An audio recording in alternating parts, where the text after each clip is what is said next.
Hey guys, welcome to Cricket Fanatics Magazine. I'm your host Khalid Mahidin, and today we have a special guest with us. We're here with Proteas assistant coach Enoch Nkwe.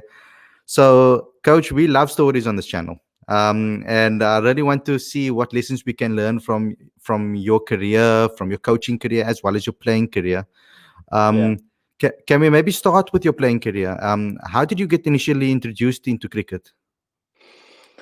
Yeah. Well, excuse me. Khalid, thank you very much for having me on the show. I'm just gonna go shoot straight into it. I think it's a hell of a story, but I'm gonna try and keep it as short as possible.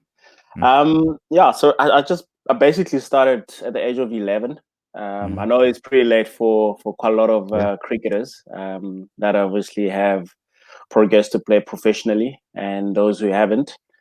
But I was I just moved to. I've just been in Gauteng for about 4 years because I Mm, used to live up in the north in Mokopane, close to Petersburg, and it just happened that I was waiting for my friend outside the primary school that I went to,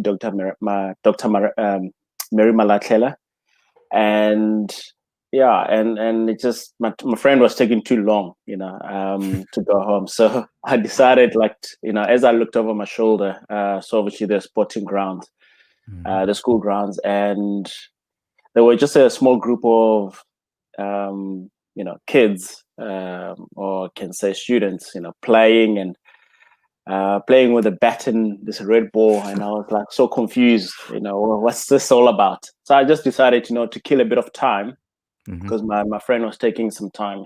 Let me go find out what it is, and maybe play around a little bit, and then hopefully, in a couple of minutes time, my friend will come along, and then we can go home. Yeah.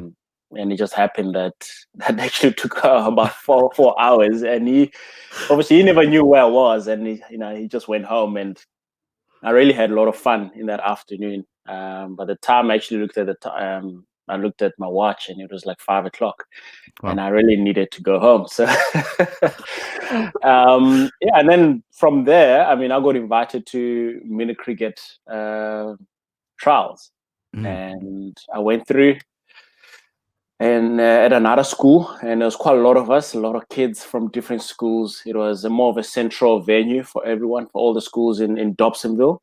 Yeah. So we went through, not knowing obviously what comes after that. Did the trials, and I had fun. It was all about having fun and something new in my life. And the next thing, I made the team to the cricket festival, um, the mini cricket festival on a Saturday at those Lenasia grounds. Yeah. And all of a sudden, there was like thousands of kids playing on a Saturday morning, and it was fun. I mean, we got we played different oppositions, and even back then I couldn't bowl properly, but I could hit the ball.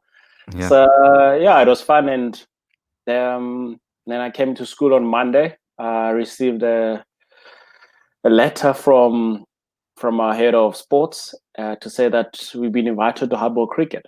So that's how quickly everything happened, Wow. almost like in a space of 7 days, a week. That's crazy. It is crazy. And I'm like, well, what is hardball cricket? I mean, I couldn't even bowl properly. So, I mean, never mind, joining hardball cricket. And I just went, I honored the invitation, and I had to learn the skill, the basics. And the coach by the name of Marcus Mokhari, I mean, he played a very pivotal role Mhm. in my life, not just in cricket. And I learned a lot of basics, obviously, in the next coming weeks. And then I found myself playing my first hardball game Wow. at under 11 for Dobsonville. And the rest is history. So how did you go about preparing for that? Because obviously we hear about stories. You play either street cricket before from a young age, or you play with your parents, or you play with your brothers, siblings. We hear those stories so many times that our cricketers get into the game. Some kids obviously mini cricket as well. We can see how big that is in South Africa, and what an amazing job that's doing for South African cricket. Yeah. But then at that age in your life, so late, how did you pick it up the skills, etc., and what was the processes? Well, look, I suppose maybe it came from playing football for most of my young years and that, because that's where I was, just my family background, my uncles and brothers, they play a lot of football, and so I suppose that's where it comes from. I've always been this energetic individual, young kid, and tried all sorts of things. Yeah, I suppose a bit of athleticism, was always there. But I mean, I've always been open-minded, so that really helped to shift from one sport to another.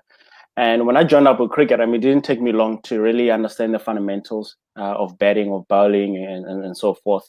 Yes, I didn't do well my first game. I mean, I got a duck, and I felt like, and I never added much value because I couldn't bowl, so they didn't bowl me. I felt like I didn't add much value to the game, but it was quite nice just to be in a completely different environment, away from what I'm used to.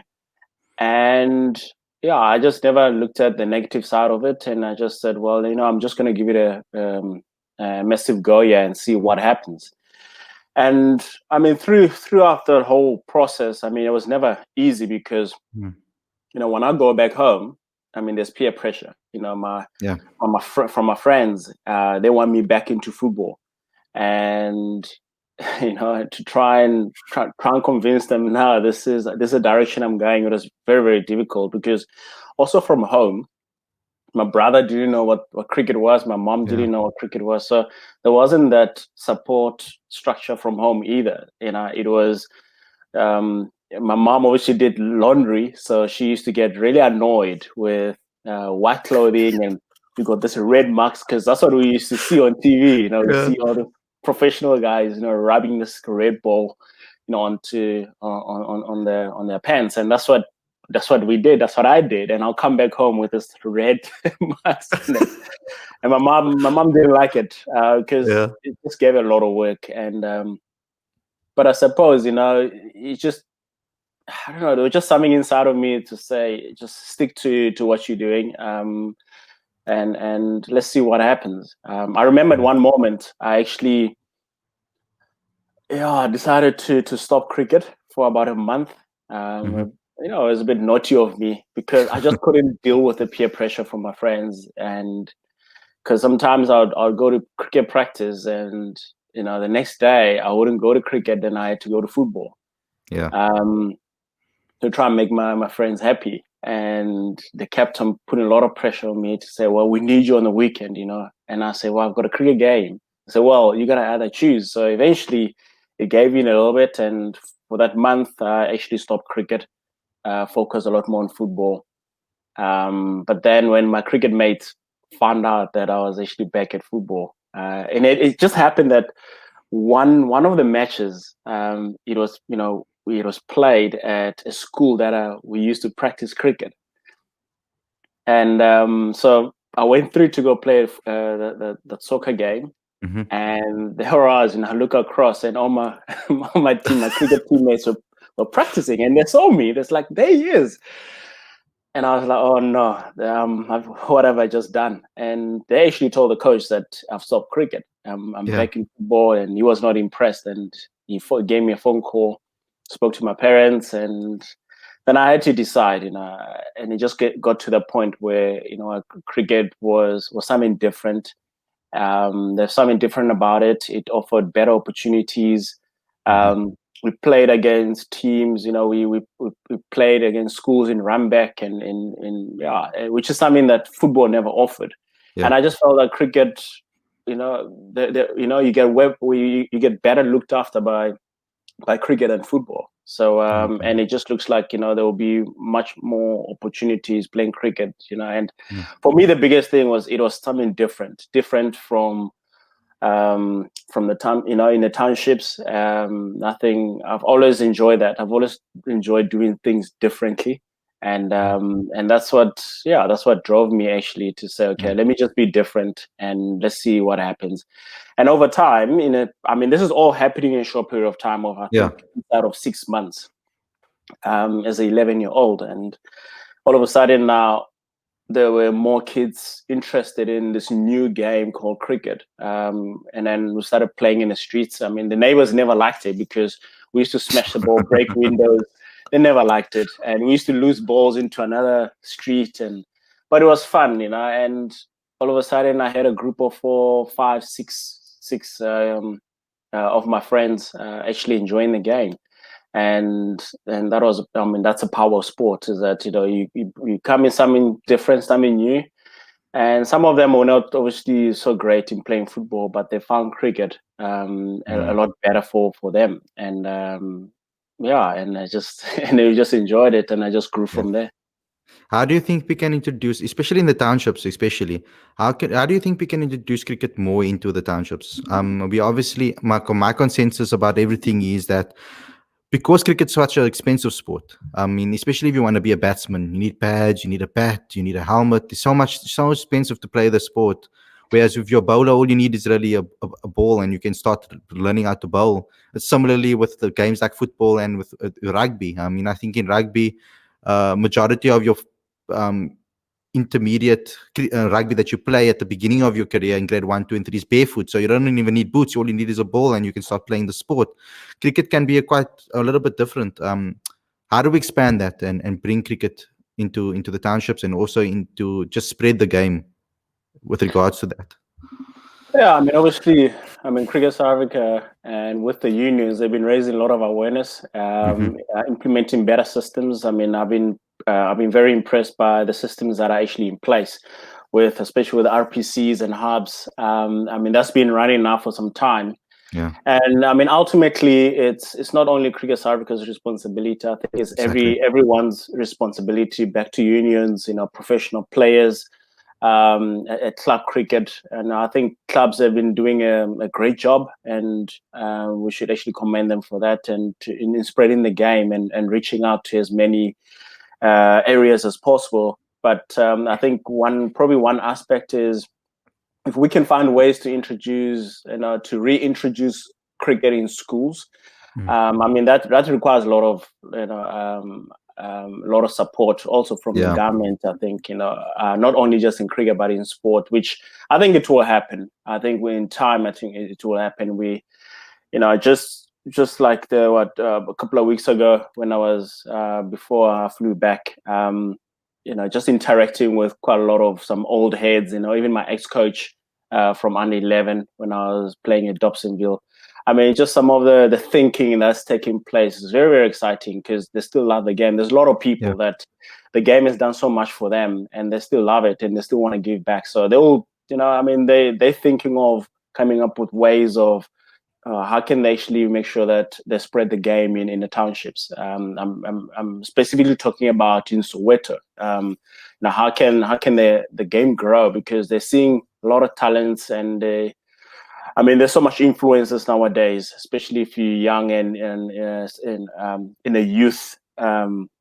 There's so much influence, and you don't want that. You want to see good influence, and you want to see if cricket or any other sport can be an opportunity or avenue where individuals can actually take care of themselves and become better human beings. So be it. But like I said, I think the government plays a role. Us as coaches as well, we play a huge role. Everyone that's involved in cricket. And in that way, hopefully, we can get corporate sponsorship or not only corporate, but anybody that is able to, that can help with equipment. I know that a lot of professional teams, especially professional individuals, when they're done with their old stuff, cricket equipment, they do donate it to those who are in need. And that's been really helpful. And that's how we also grew up. Is you've had to earn the right to have a solid bat, a bat that professional actually use, and that was another way of actually staying motivated, because you always wanted a 5-star bat, like back in the days, a laser bat 5-star. And you start with a 3-star, and you learn to actually earn a 5-star. You gotta get 100, simple as that. You gotta get 2, 3, 400s, and the coach rewards you with that. So just little things. I mean, there are basic equipments that the likes of Sega Sports, and other GM as well. Open Sports.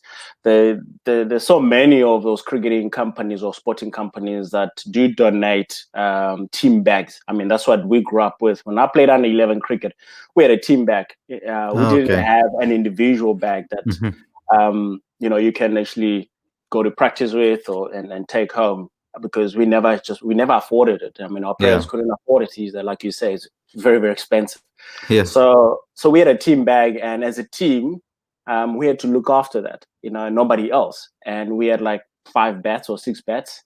We had probably about 6 sets of pads, and we took care of that because we knew this is what's also going to help us win games. And the more games you win, the more you produce for bigger teams or better teams, like your sort of a super squad, which was like your best cricketers from Soweto, from different areas in Soweto, but also Lenasia, Bosmont. And that makes up like a Gauteng development team that will play against even better schools like St. Stephen's College, St. John's, your more developed schools, which gave you an opportunity, to go for provincial trials. And who knows, and once you actually get to that level, it's, I remember when I made a provincial team, I got so much support from my own team back in Dobsonville with a bat and a glove to make sure that I also look apart. And they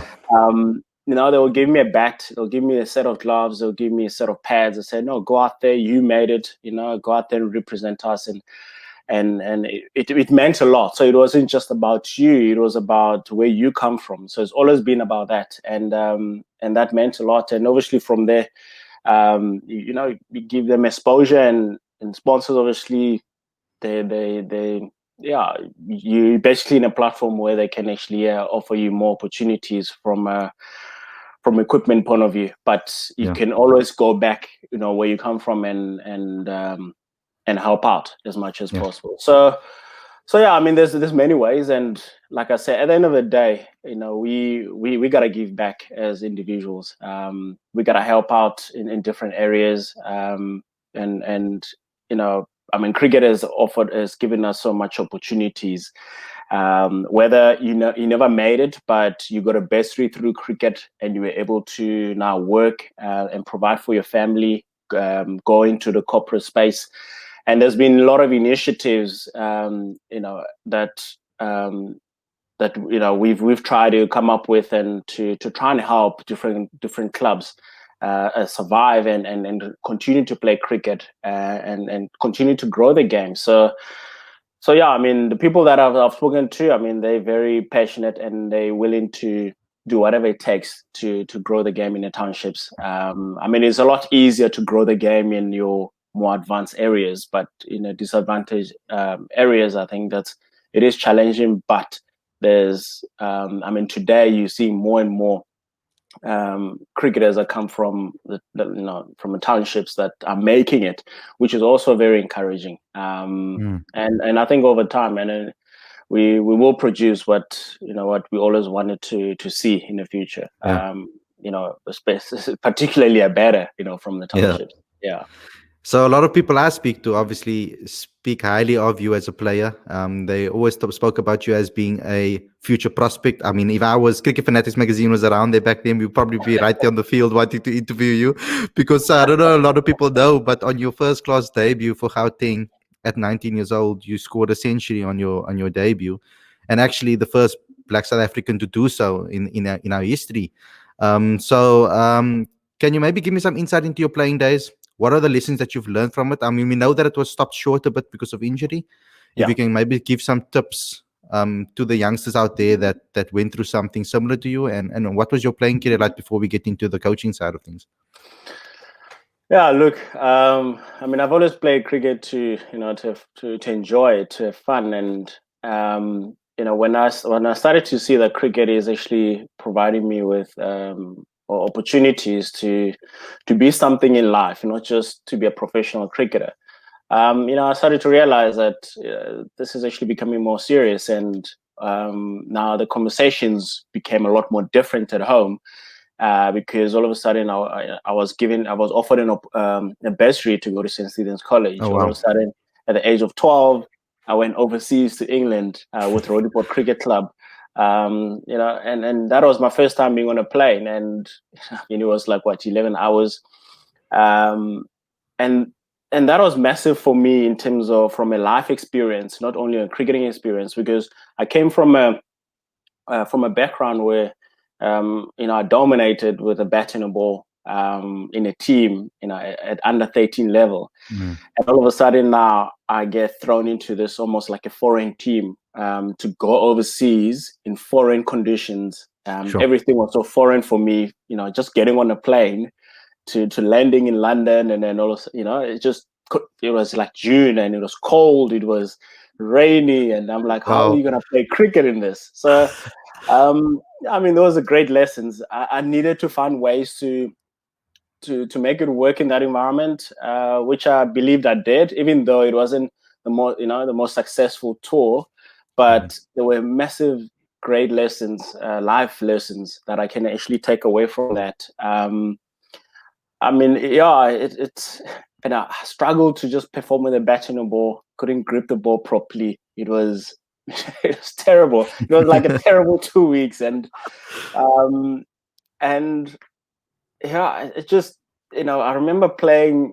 I think we might have played against Alistair Cook, because Wow. I remember the name Cook came up a lot in the club at I think as Essex in that area. We played under 13 game, and they were really raving about this youngster. They believe that he's going to play for England one day, and we had a good game, and obviously not contributing. It's not the best of feelings, but I must say that those 2 weeks in England, it taught me a lot. And by the time I came back, I think it really toughened me up as a character, as an individual, and I was able to, as much as it was a bit disappointing, but I was able to now look at life from a different perspective, and not really and not limit myself. And I was able to obviously take it back home and have even better conversation with my brother and my mom, but also going back to my club, speaking to my teammates. And by then I was already offered a bursary to Saints, so there was so much excitement to look forward to. And I knew that going to a private school, coming from basically nothing, going to a private school is going to be a hell of a challenge. Sure. And as soon as I came back from England, I had to go to a more advanced school in Melbourne. And again, I needed to adapt into a new environment. And look, I remember just sleeping about 4 hours. Yeah, 4 hours a night. And because when I made the provincial under 13 team, I needed to catch a taxi from school, which will finish around 2. I needed to be at Wanderers for the provincial under 13 team at 3, because practice would be from 3 until 5. So I'd catch a taxi and try and make sure that I'm not late. Yeah. I just hated being late. And so luckily it wasn't that far. So from school where I was, I needed to catch 2 taxis. But if I was back in the townships, I would have had to catch 3 taxis, which would have been a bit of a challenge, because back in the townships as well, they couldn't understand why you needed to leave early for practice. They understand with the game. But anyway, so I would get to Wanderers around 1:45. And if I don't know how well you know College Drive, but I had to walk, because the taxi could only drop us at the top of College Drive. Oh, and no. you had to walk all the way down, carrying a cricket bag and your school bag. But listen, back in those days, that was basically a piece of cake for us, because those were the distances we're used to. Even when I was in Dobsonville, growing up playing an 11 cricket, I used to walk from home. So I used to go from school home, get changed, eat lunch, go from home, walk to Wiganyo Primary School. That's where our base was in terms of practice. And that was not around the corner. So that will take about 40 minutes, 45 minutes walk, carrying, sometimes you have to carry a cricket bag, which was fine. Those were the distances I got used to living in the farms, because I lived in the farms for 4 years. And that was quite fun as well. So anyway, so getting back to to my cricket. That's what I had to do. So, and after cricket, I mean, the provincial practice will finish at 5. And Tabamura actually also played under 13. So Okay. myself and Tabang played under Gauteng under 13, and he also lived in the township. So we would walk together to again back to top of Collet Drive. You get to Collet Drive, catch a taxi together. But then when you get to town, to the CBD, obviously you needed to go a different direction, and I needed to go to Carlton Center. And by the time we get there, I mean, considering the queue, you have to get into a queue and catch a taxi and so forth. I mean, it's a peak hour, and so carrying all this stuff, you've been sweating, but you know what, that was part of life. Yeah, so by the time you get to town again after practice, it's around 7 p.m. I mean, you have the last time you ate was around 2 o'clock, and you haven't eaten. But I mean, it was part of life, like I said. So at 7 p.m., you have to, join the queue. And by the time you actually catch a taxi, it's 2 hours later, around 9 o'clock. Sure. It has happened a couple of times. And, by the time you get dropped off at home, it is like 10 p.m. Yeah, you're tired. And you're tired, and my mom is waiting and is shouting at me and like, this has got to come to an end. This is unsafe and blah, blah, blah. I mean, then I'm like, well, I just love the game, and look where I am today. And the game is offering so much. And next year I'll be getting an even better education. I try to convince my mom, like, just be patient, hang in there. I know it's dangerous. And getting back at home at 10, I mean, it was tough. And I still needed to shower and eat and prepare for bed, and I still do my homework. So what I used to do is do my homeworks rather in the morning. So I'll wake up at 3 a.m. I only go to bed at 11, wake up at 3 a.m., do my homeworks, and then at 4:30, then I would have to obviously leave home, catch a train, catch a taxi, catch a train, and catch a bus, get to school, and then life goes on. So, and that actually helped. I mean, you just gotta be patient and hope that things work out. You gotta persevere. You just gotta keep putting in the graft, whether it's at school, whether it's on the sports field. But one big lesson I learned is just keep putting in the graft, and one day it will pay off. Just remain patient. So, and that happened. I got offered opportunity to go to Saints. Played under 14 cricket, played Gauteng under 15, Gauteng under 19. And obviously, unfortunately, I didn't make South Africa under 19. I know a lot of players out there, especially at when they reach 17, 18, and they don't make South Africa under 19 or even provincial team, they tend to give up. They give up at that point. It's never. I mean, life is not always gonna set itself out like that you're gonna make every level. I mean, those who make it, perfect, but those who don't, I mean, it happens. I mean, you got great examples that players never played youth provincial cricket or even South Africa under 19, and they still made it and played for the Proteas. So yeah, I mean, when not initially being part of a provisional 30-man squad for SA under 19 to World Cup in 2002. I mean, that gave me a lot of confidence, and all I knew I needed to do was put in good performances at Kaya Majola Coca-Cola Cricket Week, and then I knew that I'll be on the plane to New Zealand. I mean, Ash was part of the team then.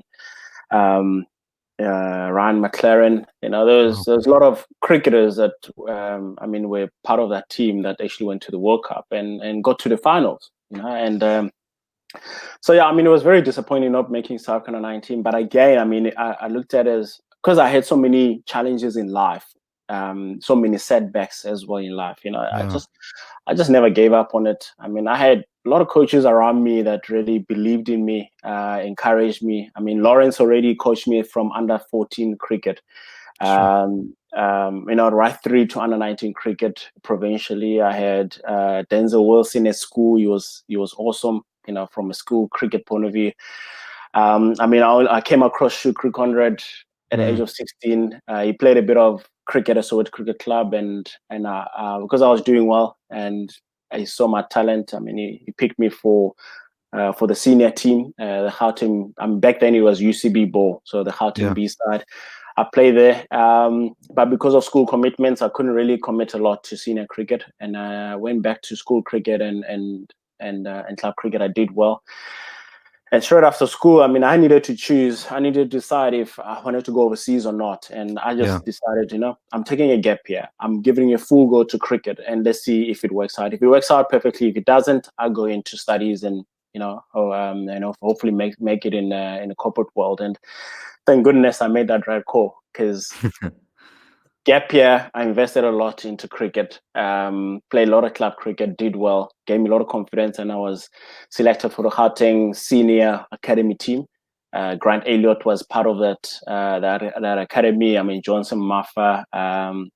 There were quite a lot of senior guys that already played first-class cricket. Yeah. I mean, now and then Clive Exton and Adam Bacher would pop in, into the academy, because they had their own individual programs. So it was actually a good environment to be part of. We had great coaches being part of that, and so it was massive. It was a massive sort of 4 or 5 months. Shukri obviously was a head coach of that academy, because there's a lot of senior players involved. And as a youngster, as a 19-year-old, being part of that, I mean, it was superb. And I just worked hard on my game, on my physical aspect, the technical aspect, and I found myself being part of the preseason squad for the Gauteng Strikers. And I mean, they were it was the Highveld Lions. It was way before the franchise cricket. So the Highveld Lions, and went on a preseason tour to Durban. Clive Exton was part of that, to play against Lance Lusner, all those guys, Benke, and Derek Cunningham was with us, the Highveld Strikers. Went on a preseason tour. I showed some potential, and then went on another preseason tour to Zanin, where we actually really bonded as a unit. Derek Cunningham was part of that, and the next thing, Shukri gave me a call and said, "Listen, you're gonna make your first-class debut. We've been impressed with you, over the preseason, over the whole winter, and there's an opportunity." So, and I mean, the rest is history. So, but I must say, in a short period of time, maybe because of what I experienced in life back then already, it really helped me. Because I must say, the academy and the preseason was tough. I've never experienced anything like that. I mean, Shukri was very tough on me as a youngster, which I'm grateful of. When I look back today, to that period, the preseason period, where I would, there was a lot of fitness, fitness and fielding, or fitness and batting. So I'll get on a row machine, for example. I'll get on a row machine with Jeff Lansky, and he will drill me for 5 minutes, and I'll be so buggered. And I'll move from there straight into putting my pads on. I mean, I could not even hold the bat, and never mind my legs. I would not be able to stand. And I just needed to, it was a mental battle. And I needed to get through that. I needed to just even get more stronger mentally. Because the physical aspect, we're always gonna, it's gonna get tired. I mean, you might even break down. But the power of your mind, I mean, it's amazing. And I was able to just reconnect all my thoughts and my thought processes, and just ensure that I keep watching the ball, and find ways to get through every period. And that actually helped me prepare mentally and physically, obviously, for the game, my debut game. And I mean, they were just in the change room, are just great guys that you can actually speak to, and they offer you advice. And at the end of the day, you just gotta get out there and do it yourself, and believe in all the preparation that you've done, and make it 100%. Yeah. So let's talk about that transition into coaching. Obviously, earlier, I mean, you got a injury quite early in your career, still in the middle of your career, you would say, when you're hitting your peak. I mean, were you about 26, 27 or 26 around 26, about that age? Yeah. So, when it comes to that, when did you know that your career wasn't going to take, like, you weren't going to go further with cricket? When did that? What happened to you at that point of view? What went through your head at that point?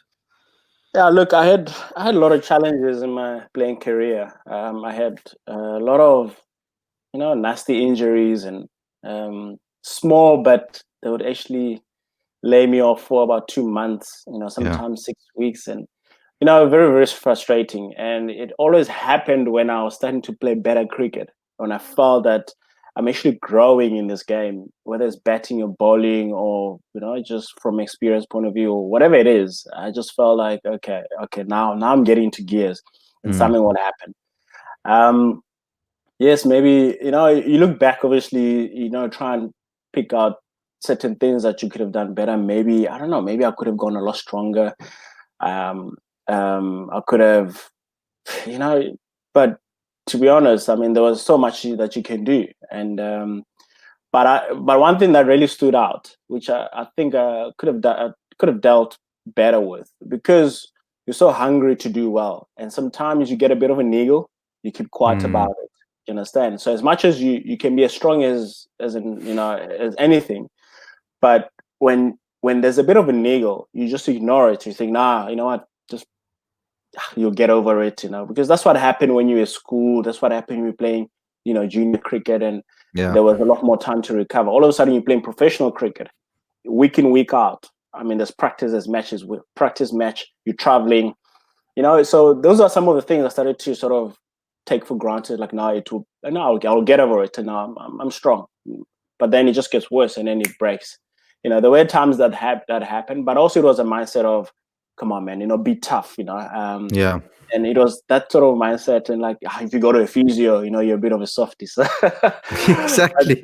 yeah, and I can relate. so that kind of, like, in a way, set me back a little bit. And I try my utmost to look after my body, and because you do need your body at the end of the day to be able to perform both roles, the bat and the ball. Have confidence in your body. Your body is always gonna get tired, and your mental aspect obviously takes takes over. So I would say, from a mental point of view, I've always been strong, and I've always look for ways to even get better and better mentally. And obviously, from a physical aspect, probably that's one aspect I could have done better, to just maybe manage my body a lot better and not be scared to, when you have a bit of an ego, get rid of it and get stronger. So yeah, with so many setbacks, which I never looked at them from a negative point of view. I always looked at them as from a positive, to say, well, just get better, get stronger, it's part of challenging life in making it. So yeah, I mean, when I was hit with a very bad injury, my wrist injury, when I was 24, around 24, that was tough, because then you're like, what? I mean, I went into a claw. I could not move my hand and my fingers. But when it happened, I mean, there was I've already built a good structure around me of people supporting me and that. And when it happened, I thought, I mean, the initial thought was it happened for a reason. Maybe it was time for me to relook at my journey, going forward, whether it's still to play for South Africa, or whether it is, to enter a business space, or continue, try and maybe get into coaching. Coaching was basically the last option, to be honest, I thought of. I never really, it wasn't the first thing I thought of. Initially, when this happened, and I saw the hand specialist, and they gave me the bad news, and they said, well, this could be the end. And I was like, wow, okay. Sure. Yeah, it was, and I thought to myself, well, just like this. I mean, my last game, I scored 100 in the final. It can't just happen like that. Maybe scoring that 100 in the finals, maybe that was the end. Finish a career on a good note and on a high.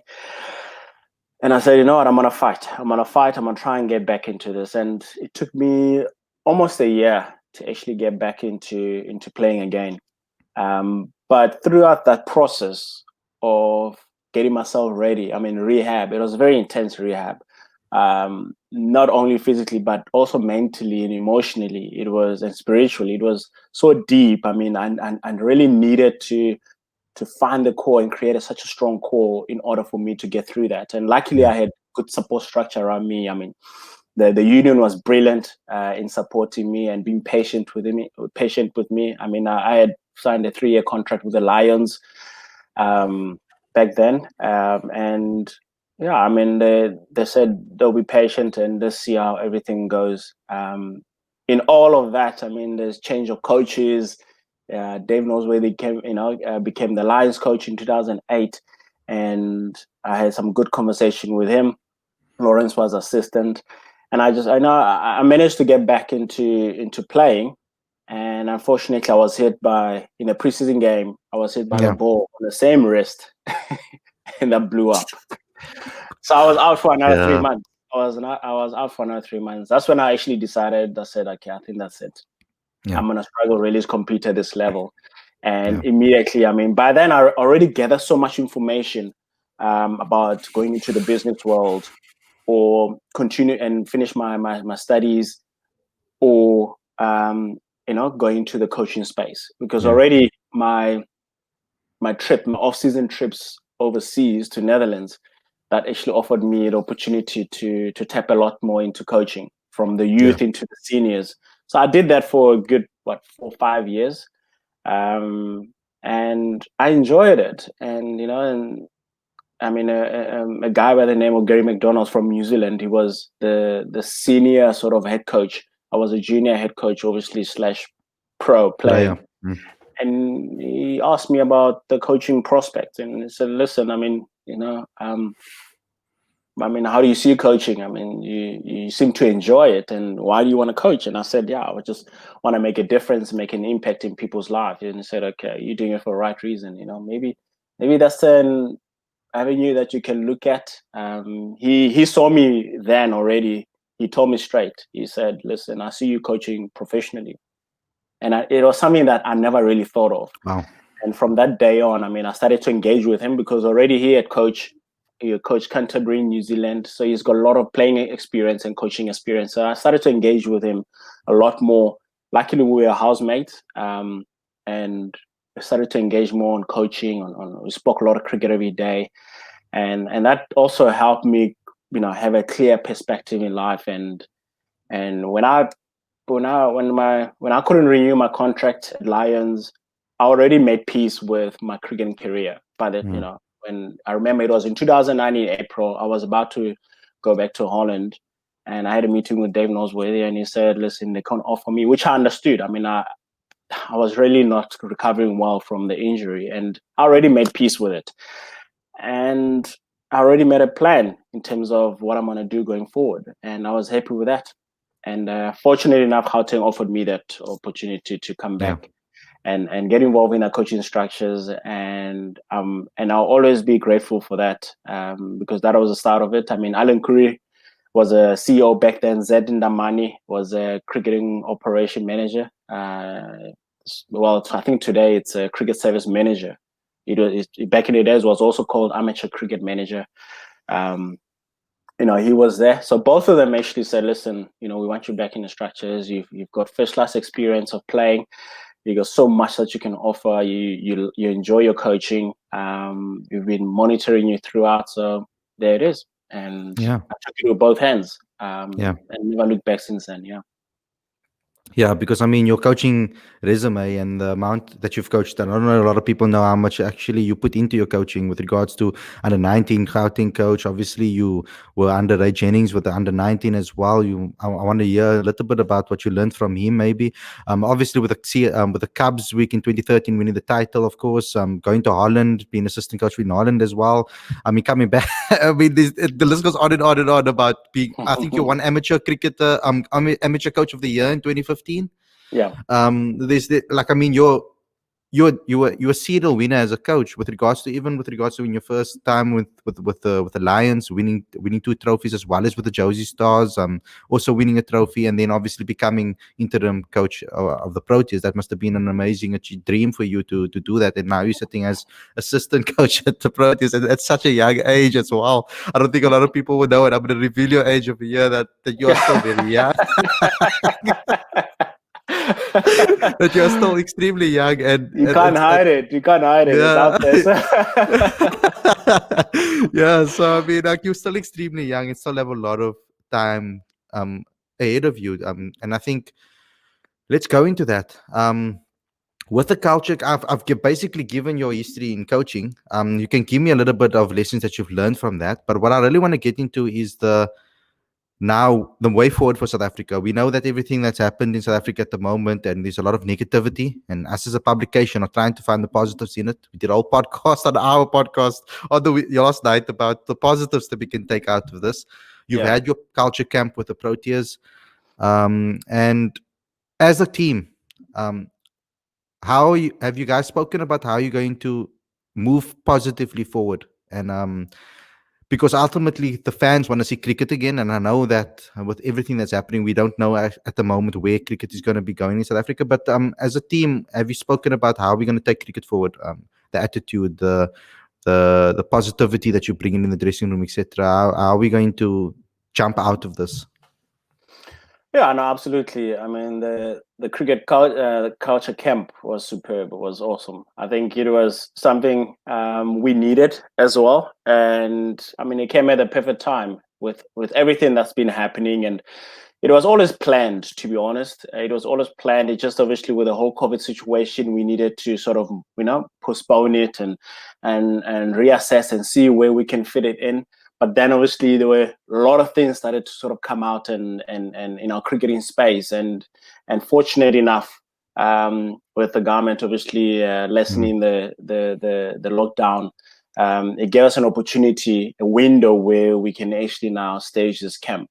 And we're able to really go into the deeper issues that we believed they've been holding back the team in pressure situations, for example, and how we can actually overcome that. But before moving into obviously the performance side of things, and we needed to really ask ourselves some tough questions and deal with ourselves from a human element, which was brilliant. I just thought, walking away, I mean, for about 2 to 3 days, we really dealt with a human element, which was so powerful, and we're able to come up with a strong base, strong foundation that we can actually take forward. That will help in driving the performance side of things, so that we're just able to focus on that. I think that was brilliant. I mean, from the work that was put in by Volvo, obviously Mark, myself, and the facilitators, and just to creating that environment where players can really be honest with each other and have those robust conversations. And I mean, the high performance team was also there, was involved, because we really felt we need to create a lot more transparency, lot more honesty in if we're going to drive this new system forward, the new culture, we believe that it will help us to get back to where the Proteas belong and help us win World Cups in the future. But I mean, it was superb. I mean, there's so much, you can talk about just how positive it was, and it just gave us great energy and belief in us going forward. So all we need now, I mean, we want to get back into it. We want to get back on the field and regroup, and all the things we've spoken about, the blueprint we've put together, we want to put that into test and into action, and see where we can fine tune certain things and see how we can actually grow that. And I mean, guys were brilliant. Not only players, but also the management team as a whole were brilliant. And how, for the first time, we've, as coaches as well, we've had to learn to listen to the players and just observe. It's been very, really powerful. I mean, there were very strong voices, and I mean, this is a very, very exciting group of players that we believe they will take South African cricket forward, despite with all the noises, all the distractions happening outside. But from a team perspective, from a almost can say from a cricketing operations, the high performance and the Proteas, I mean, we're in a good space. It feels good. I'm not saying that things are just going to fall into place and everything will just free flow. No. There's still a lot of hard work that we need to put in, and to ensure that everything works well. We're all in synergy, not only the Proteas, but the high performance, the franchise, the provincial, in the school system. I mean, that's going to take some time, and I just Yeah. hope that the public, everybody else, can be patient with the process, because it's systems like this are not just built in one day or over a year. I mean, sometimes they take 3 to 5 years. But there's no doubt, with consistency and us as human beings keep growing in this game, there's no doubt that we'll achieve big things in the future. Mm. And of course, one of the main positives for me was the fact that Malibongwe Maketa, as well as Shukri Conrad, being such an influential people in the cricket arena, to the positions that they've hold right now, the responsibility that comes with that, I think they're the perfect people for the job from my perspective. Because for Shukri, I've heard so many youngsters. I mean, for my daily show, I chatted about the 2 appointments, and I got Matthew Brzezinski and Reiner van Tonder, 2 young talents that you guys maybe have to keep your eye on over there for the future. I'm big fans of them. So they maybe gave some insights into Shukri as a coach and what they taught them at such a young level. And I think at that level, he's under 19, it's almost a perfect person to be able to give them that mental toughness from a young age. What is your thoughts about that 2 appointments, especially obviously Malibongwe and Shukri at that levels? I think it's brilliant. I think there were fantastic appointments. I mean, look, I've worked with Shukri as a player. Yeah. I haven't had the opportunity to work with him as a coach, but as a player, I mean, I can say that, he's tough, but he loves the game. He cares about individuals. There's no better space for him to be operating at, especially at under 19 level. Because I remember when I was 19, I just remember his old school approach, which I think is needed now than ever. I think it's needed now, especially with everything that's happening and with the generation that we have now. I think that's really needed, and to still be able to retain him in a system, I think it goes a long way. I think that's going to have a really positive impact, at that level. I mean, Lawrence has done a great job. It's unfortunate that obviously he was not able to win the World Cup, but I mean, he tried certain systems. Some worked, some didn't. He's been in the system for a long time. He's made a huge impact at different levels. And not being able to retain him and being able to retain Shukri, I think it's just really going to help the system move forward. And I mean, moving on to Mali, he's been part of the Proteas international. He was in the international circuit. To still be able to retain him and Mackenzie, I think that just makes it a solid group of guys in a high performance that really have South Africa at heart, and they'll do whatever it takes to ensure South Africa moves forward. We transform in a way that we can be leaders in world cricket, and that can help us also and win a World Cup at some point. Hopefully next year.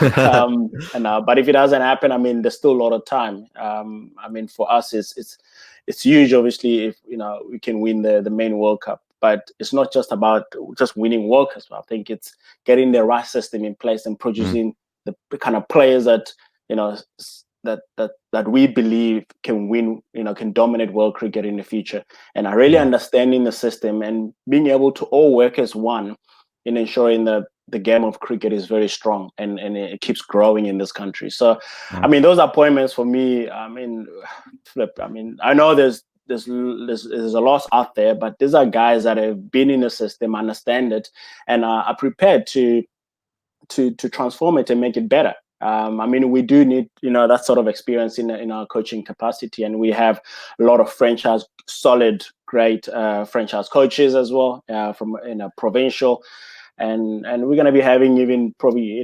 consultants moving forward that will be adding a lot more to our system to ensuring that we move in the same direction. So yeah, I mean, Shukri's appointment, Meki, and Mali, for me, those the best I think we could have asked for. Yeah. So I only got 2 more questions left for you. And the one is just on, we know that you and Mark Boucher, almost like from the fans' perspective, it was like the dream team, like the 2 championship managers, basically. It's like having Jose Mourinho and Sir Alex Ferguson together at the helm, in a way. A lot of people would say that, maybe. What did you learn from, I know you guys are probably learning from each other because you play maybe different styles of cricket. You could say. I always saw your teams playing a very aggressive attacking style of cricket. It was very amazing to watch. What have you learned from Mark, and what do you think is special about your relationship in the Proteas setup? Yeah, look, myself and Mark, I mean, we complement each other very well. I mean, obviously, I'm more of a structure, big picture type of guy, and